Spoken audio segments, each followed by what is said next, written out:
Let's open with prayer and we'll begin.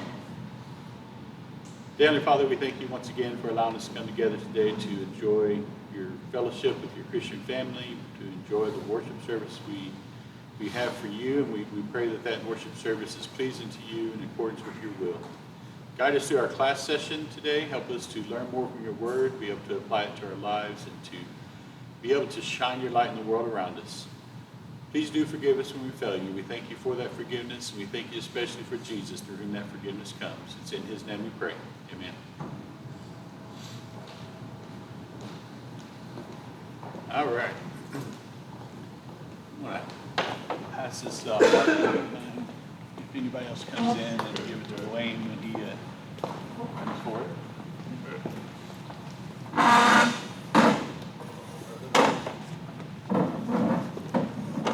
So throughout this quarter, this study, we've been talking about being the leader of the home. We've talked about our relationship with God, our relationship with our wives, and our relationship with our children. Today we're going to finish our study talking about family dynamics. I want to focus on two types of changes in our homes that cause stress, but can also be very rewarding. The two types we're going to talk about are blended families and sandwich families. I'll get into more about that in a minute. Our goal for this study is to be prepared for these situations if they arise in our own lives. Thinking about how to handle a situation ahead of time will help you navigate through it in the moment. So we'll first start talking about blended families. A blended family, let's first discuss a blended family when you have someone marry into your family, whether that's your child being married, whether that's you marrying your own spouse, you're blending those families together, right? So we're going to talk about blended by marriage first. And we can look to the book of Ruth for a great example of this. Let's turn over to Ruth chapter 1. And we're going to read verses 6 through 14.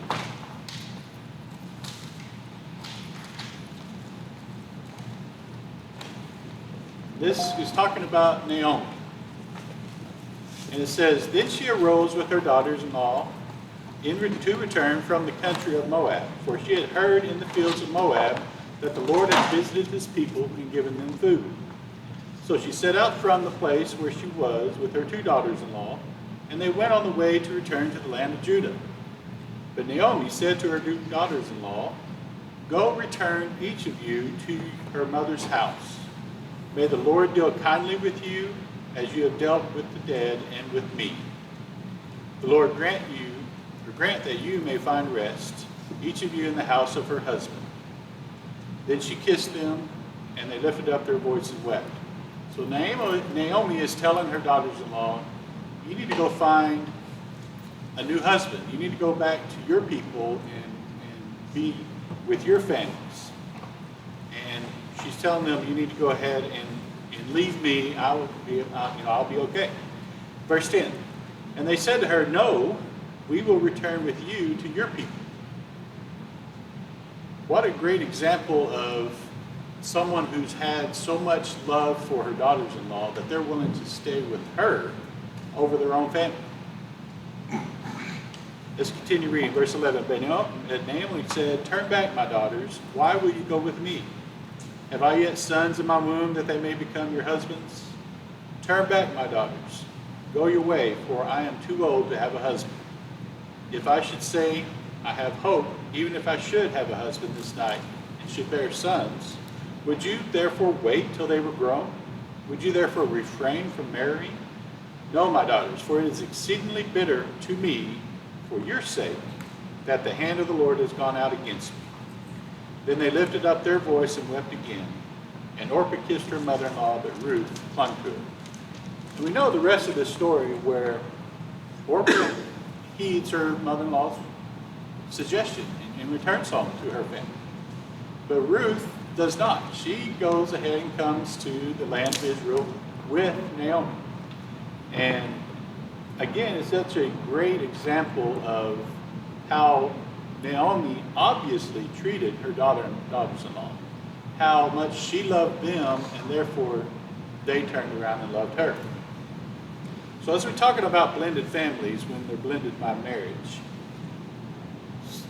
there's some things to remember. First of all, your child gets to choose their spouse. It's not our choice. It's not our choice, Jared. Just kidding. So they have to make that decision. Now, granted, we have some influence. We obviously have influence. We raise them. We want them to be looking for the right person with the right attributes, with the right qualities that we want them to share. Obviously, first and foremost, their faith in God. And so, but it's still not our choice. They get to choose their spouse. And therefore, once they do that, we need to treat our son or daughter-in-law like they are our own child. We need to love them like we love our own child. We need to be there for them. We need to support them. We need to be a parent to them as well. We also need to know our place as the parent of married children. Remember, they are now the heartbeat and the leader of their own home. We have to know our place is not to get involved with their home and how to run their home. Always, first and foremost, pray for them. We need to pray for them when they're married. We need to pray for them before they're married. Pray for their future spouse if they haven't got one yet. Pray for that relationship to grow in God, that it always stays firm in God and His Word. You know, prayer is such a powerful tool because God listens to us, and He answers our prayers, and He will work things for the good. We also need to, once they're married, treat them as one. God tells us that we are one once we are married. So we can't pit them against each other. They are one creation now. We can't ask our biological child to keep things from their spouse. They are in a relationship with God, with each other. Another one we need to continue to think about is being a good example of what a successful marriage is. Just because they're married doesn't mean our parenting ends and our example ends. We still have to be that example. We can't necessarily get involved in the day-to-day relationship that they have. But our relationship with each other can be that example for them. If there is an issue, skip one. As a married child, this is talking about us and our marriage now. As a married child, we have parents, obviously. We can't let our parents run our marriage either. We need to be able to let them know, you need to step back. You know, this is my relationship with my spouse. We will work through this. But if there is issues, then we do need to search for those resolutions. We need to take on that responsibility of resolving any issues that we might have. We can ask for advice from our parents. Many times they have been through similar situations, so we can ask for that advice.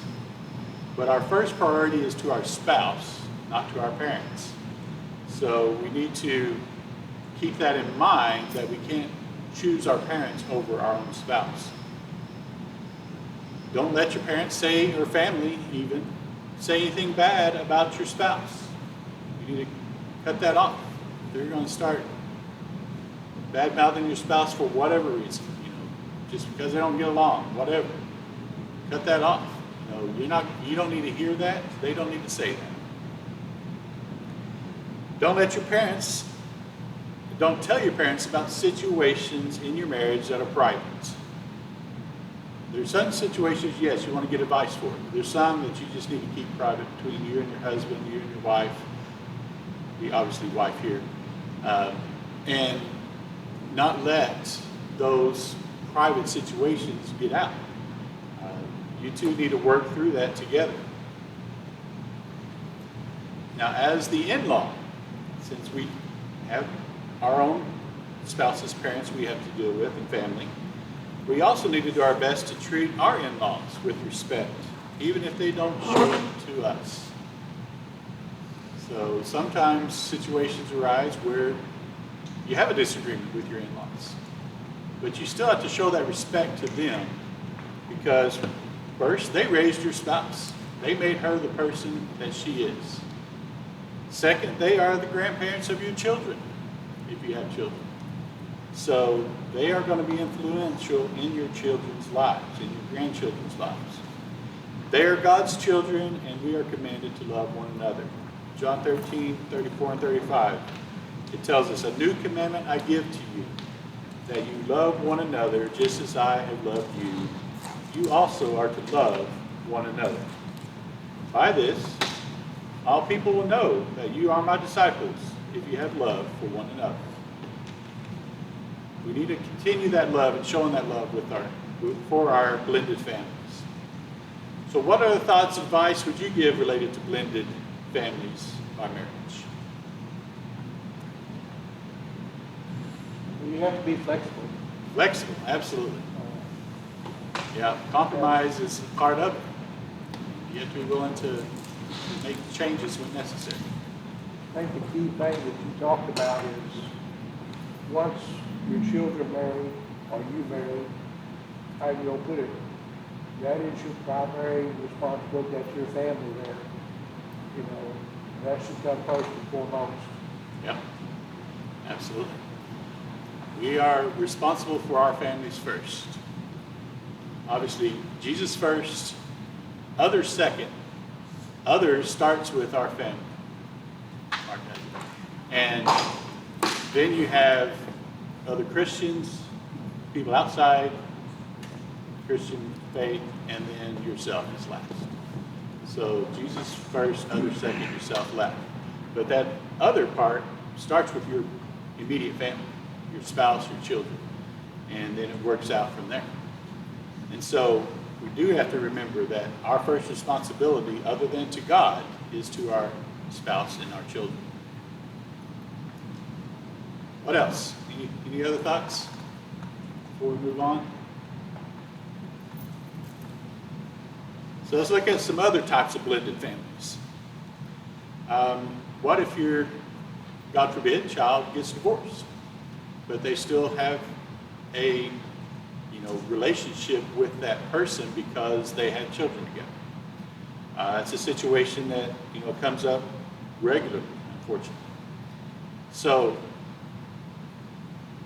similar situation as well is if your child has a child out of wedlock and they are not getting together, the two parents aren't getting together.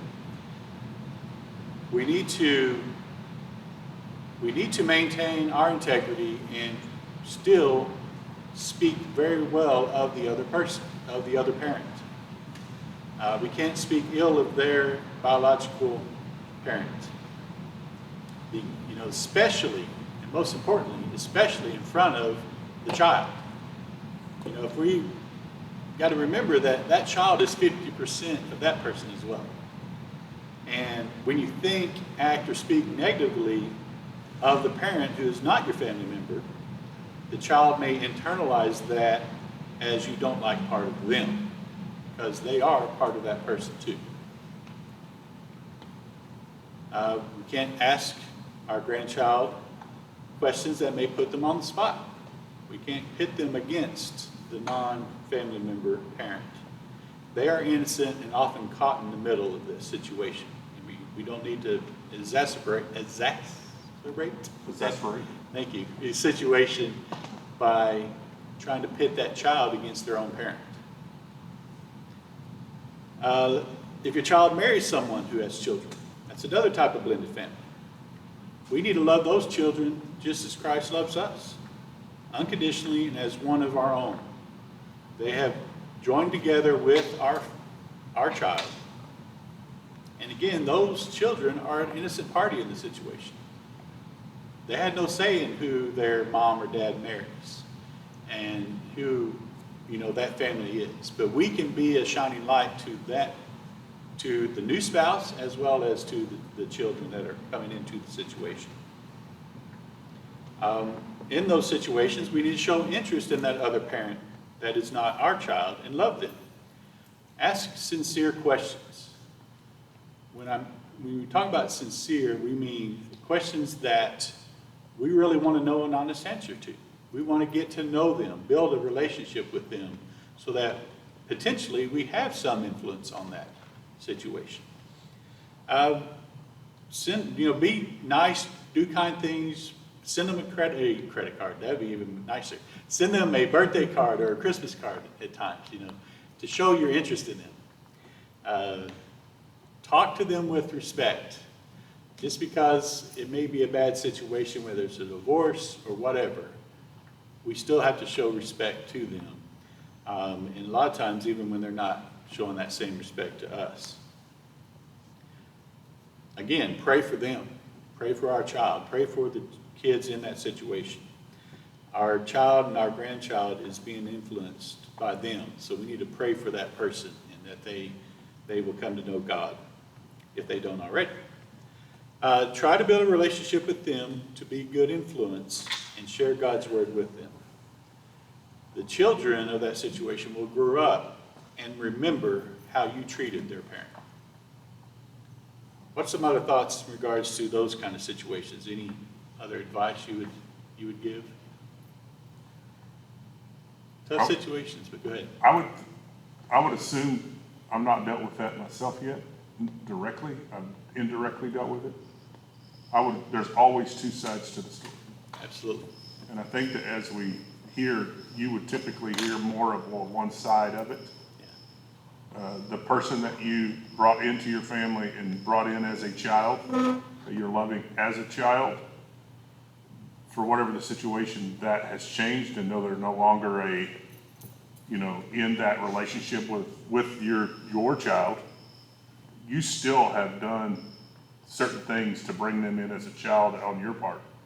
And so there's, as a Christian and as somebody that's trying to maintain the integrity of it, you'll probably naturally want to go towards favoring your own child, but there's still two sides to the story. You bet. So the integrity side of it's probably critical to where you can maintain the relationship with both. Unless there's special circumstances that would dictate that you can't maintain that relationship. Sure. You would want to maintain the same integrity that you had before a breakup. Yeah, absolutely. And something else to think about too, kind of along the lines of what you were saying, is a lot of times we will take our own personal family side of the situation. I've also seen situations where the parent took the other person's side, not the family member's side. And you can't do that either. As you said, there's two sides to every story, and someone had once told me there's actually three sides. Yeah. His, hers, and The truth. Because each one of them have their own perspective, right? Yeah. And so they're going to think about things based on how they perceive it, whether it's the actual truth or not.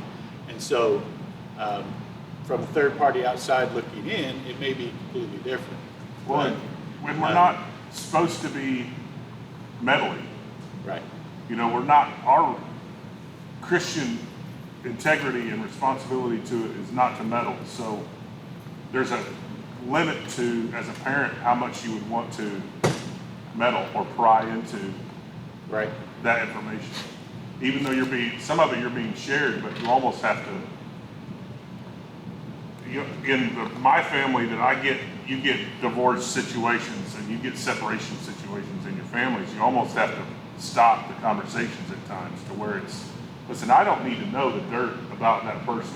That's not beneficial. And you're not defending them, but you are, you're maintaining your integrity. Yeah. Yeah, that's a good point. And, we have to strive to build that relationship with our child and our grandchildren so that they do feel comfortable if they're running into an issue that they don't know how to solve, that they do feel comfortable coming to us. But we can't be, like you said, meddling in their business. Your integrity as a grandparent is the role that we're talking about, or that that uncontrolled thing you're part of now of a broken situation. Your responsibility in bringing that child up to know Christ and to know God doesn't change because there's a separation. Yeah. You may not be able to accomplish it as easy because of the terms of the separation, but Right. you still have the same responsibility to the child and to that role that you play as a legacy member, as Yeah. part of that team to guide them to Christ and to God. Absolutely. It's a tough situation on everybody.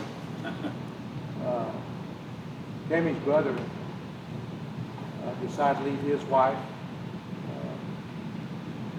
when I guess the oldest one, which was a year older than Kelsey, was probably 3 or 4 years old.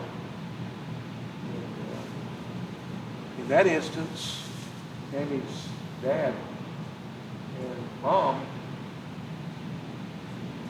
talked to the daughter-in-law and just asked her, he's accused you of cheating and this, that, and the other. She adamantly said she hadn't. Now, I don't know one way or the other. But what was tough in that respect was John was very staunch, Tammy's dad, and he basically disowned his son. And it made it tough. And but what also made it tough was we didn't see them for a few years, and I don't know if it's because of his memory or something else was found out. I don't need to ask. Like Mark said, there's some stuff you don't even know, but next thing you know, here comes her brother with a new wife and her 8-year-old son or whatever. And I'm having to explain to my kids, why he's here, because we haven't seen him, for a long time. And I don't know, it's tough on everybody, and her brother's like on his fourth or fifth wife. I don't know how many married, how many just live with or whatever. But we see them, and we talk to them and all that. It's tough. I'm glad my kids are older now, but when they were younger, and one of them was Kelsey's age, one of them was Logan's age, it was a whole different shooting match, as the expression goes. Yeah, it is difficult situations that you have to work through. That's why we have this wonderful group that we can lean on each other, and also our spouses and such. So that's what makes it so wonderful to be a part of God's family, for sure. All right, let's talk about sandwich families. Sandwich family, who knows what a sandwich family is? Any ideas? I'll give you the definition. It's someone who is caring for an aging adult, aging parent, and raising children of their own. So they're sandwiched between two responsibilities. Before we get into that specific dynamic, let's talk about first our own aging. As we get older, as we come to that point where age is starting to deteriorate our bodies, our minds, our whatever, we need to be prepared.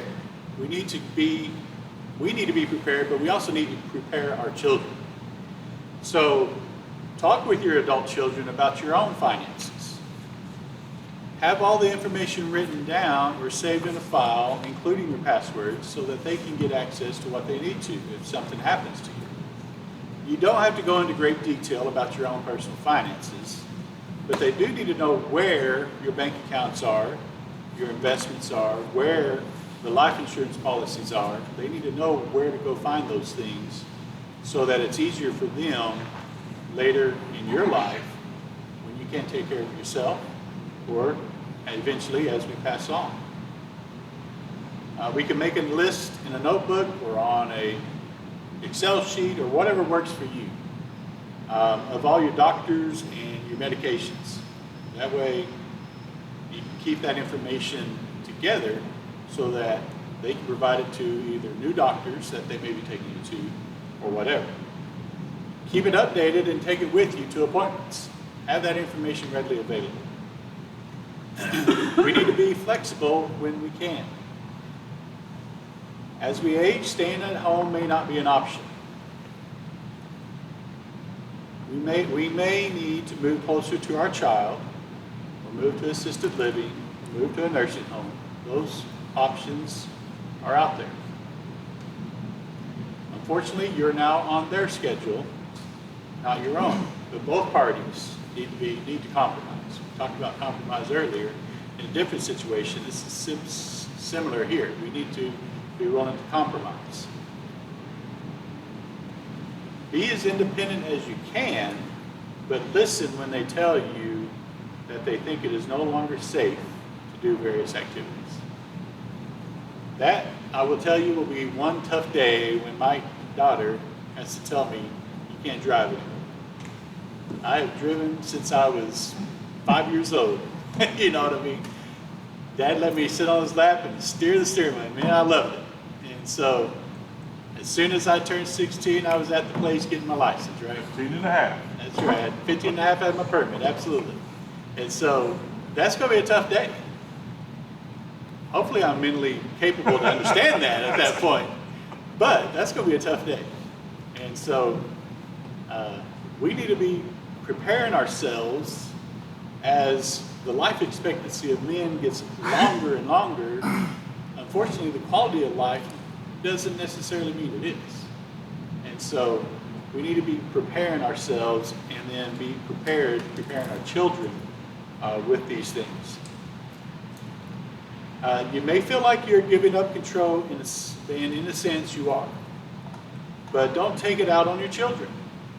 Age stills independence, not them. It's not their fault.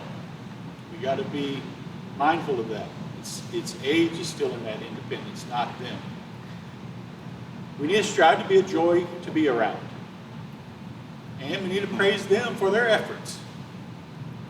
They are often juggling work, wife or spouse, a child of their own, and then your care on top of that. So we need to pray for them and their efforts and praise them for it. As much as you are struggling to give up control, they are struggling watching and acknowledging that you are aging and fearful of their life without you.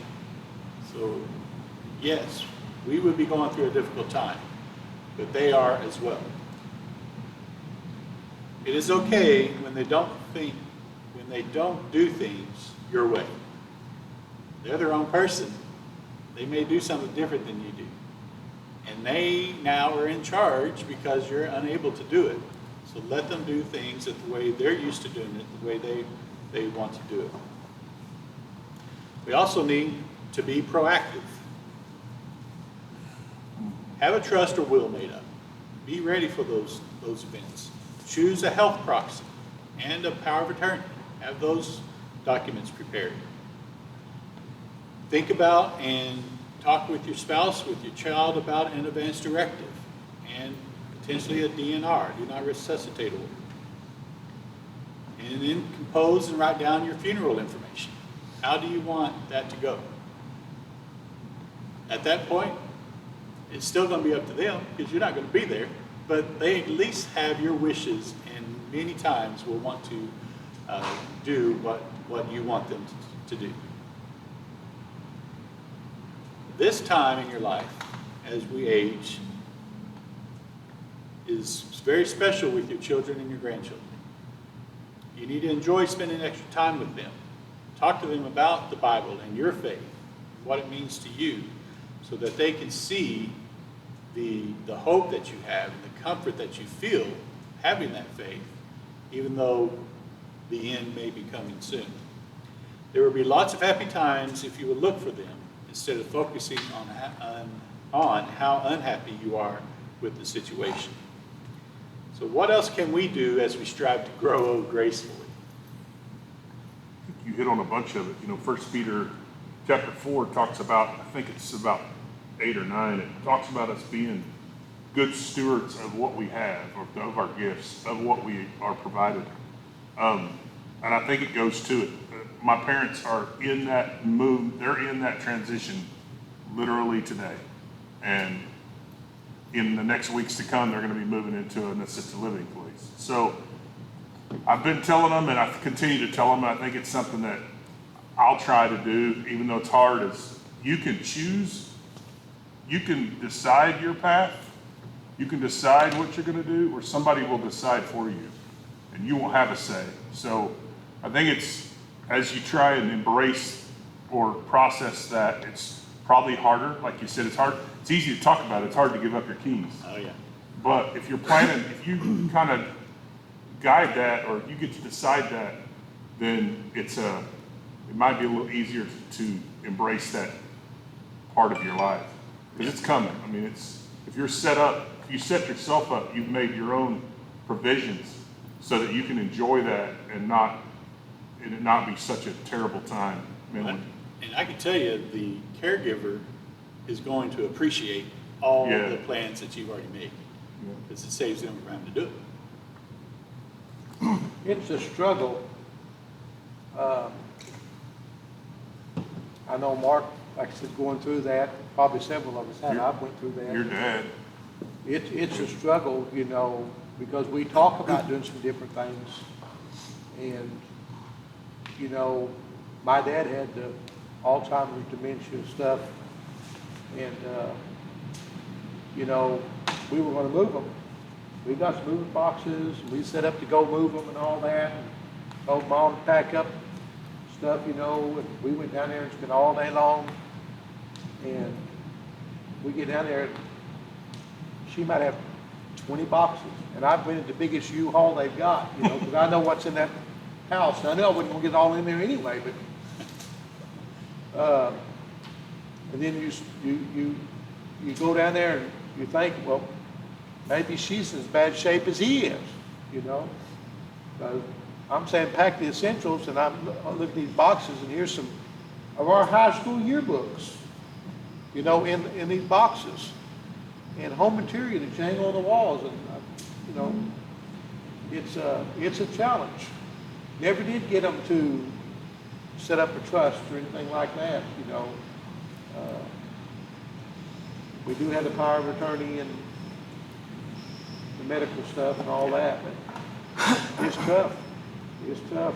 So the more, as guys get older and we get older, whatever, think about those things, because your children's going to have to make some of these decisions, and the more input and stuff that you have, you know, now, the easier it will be on them, because it's not going to be easy anyway. Yeah. I remember when we drove off, as the way it worked out, I won't make a long story out of it, I had a U-Haul with a hitch on the back, or thing to bring my dad's truck, and it wouldn't fit on there. So my mom ended up driving. So we take off, and Tammy's behind us in our van with my dad. And I'm not driving real fast, but I'm wanting to get up here, and I don't see her. And I don't see her, and I'm, in the back of my mind, I'm wondering, did my dad throw a fit, you know, and get out of the car? Did he jump out, you know? Finally, after about 30 minutes, we pulled over, we talked about where he was going to eat on the way up here. About 20 minutes later, they showed up. She'd forgotten something, medicine in the refrigerator, and had to go back and get it. I didn't know if he threw it. Yeah, I didn't know, you know. Well, and that's what we're going to talk about next, is caregivers. And that's a major, it's tough. a major event. It's been a unique situation, but Jackie's dad actually the other day, I don't know if you saw, he got stuck in the attic. His stubborn self went up there, and his wife, you know, he was saying, you know, don't call anyone. For over an hour, he was in this attic, and you know, Dangerous. Same thing. Yeah, You know, he's just telling Jackie the same thing. You know, I don't need help. Well, Ken called me, and I went over there and just told him, you know, you can be mad at me all you want. I've already called the fire department. They're on the way. And he was mad. In retrospect, you know, he was very thankful. So, I mean, I think sometimes you just gotta Unfortunately. do it, and hopefully they'll come around, because I knew I wasn't getting them out of that attic by myself, and I know that's hard for like his wife and Jackie to do, and Yeah, he's very stubborn, very stubborn. I mean, he's Yeah, that's in one and out as we grow in the older. summer. As we grow older, that stubbornness seems to expand. We need Enhance. to try to control that, don't we? Don't we? Yeah, I hear Well, as you. much as people have challenges, like my dad with his memory and stuff, he still wanted his independence. Oh, yeah. Yeah, And he realized, that this is probably where they could be up here with us and stuff like that, but it didn't make it any easier. No doubt, When no you get doubt. that caregiver part, I tell you what, it's difficult. But it's something that, I do it all over again and still do it, but I'd still do it all over again. Yeah. Well, let's talk about caregivers right now. Let's turn over to 1 Timothy 5. We're going to read verses 1 through 8. 1 Timothy 5, 1 through 8.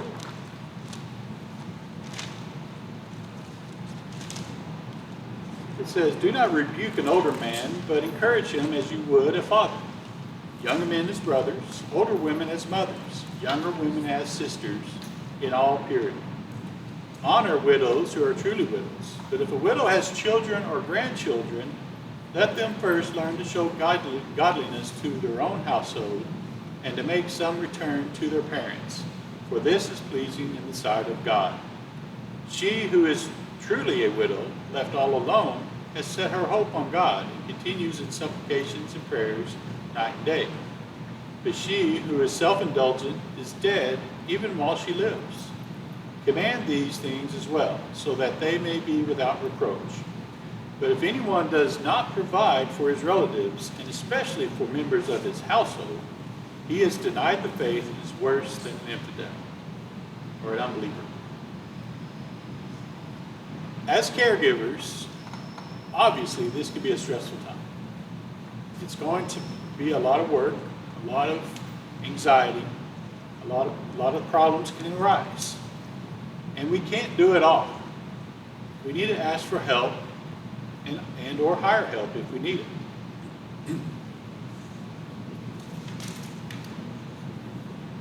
We also need to let our wife help with the kids or take care of the house, so that we can focus more on being the caregiver. And if she's the caregiver, we need to be the one taking care of the house, taking care of the kids. And so we need to work that out as a team. Take your children with you and let them help. That's a great way for them to continue to get to know their grandparents, help them to learn how to be a caregiver at some points, because they might have to take care of you someday, right?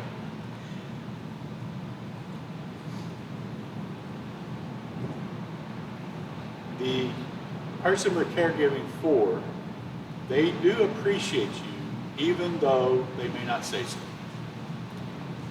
And a lot of times it's hard for them to say that. They're going through a very terrible time in their life, where age is taking away their abilities to do the things they want to do. They do appreciate what you do for them, even if they don't say they do. They may not know you, but at some point, let me rephrase that. At some point, they may not know you, but you know them. Dementia, Alzheimer is a rampant disease these days. We see that all too often. So we need to try to get to know the new person that they are, because they may not act the same, they may not remember the things the same. We still need to work and try to continue to build that relationship. Look for and ask for what resources are available to help you. There's home health, there's hospice, there's all kinds of things online you can research about ways to help. So look for those resources. We also need to be patient. We need to be patient with our loved one. They did not ask for this. They did not ask to be going through this difficult time. We also need to listen to them and do our best to accommodate them. As men, we are used to being the leader of the home. when two homes or even two schedules combine, there tends to be a power struggle at times. We need to make that transition as smooth as possible for both families. If we all strive to put each other's needs before our own, we will not only be putting them first, but we will be treating them in a Christ-like manner. Philippians 2:3 tells us, do nothing from selfish ambition or conceit, but in humility count others more significant than ourselves. So what are some other thoughts about being a caregiver? Wes has probably got several nuggets as well. I've identified one for myself moving forward is not to be overcommitted. There's only so many hours in your day, your week, and your life. And you have to be able to still have time for your own family, but then you're taking on a caregiver role that requires more additional time. So if it's work or play or church work, or there's so many things that you commit yourself to that I have to change and not commit to so much so that I still maintain the balance and I'm able to take care of a caregiver.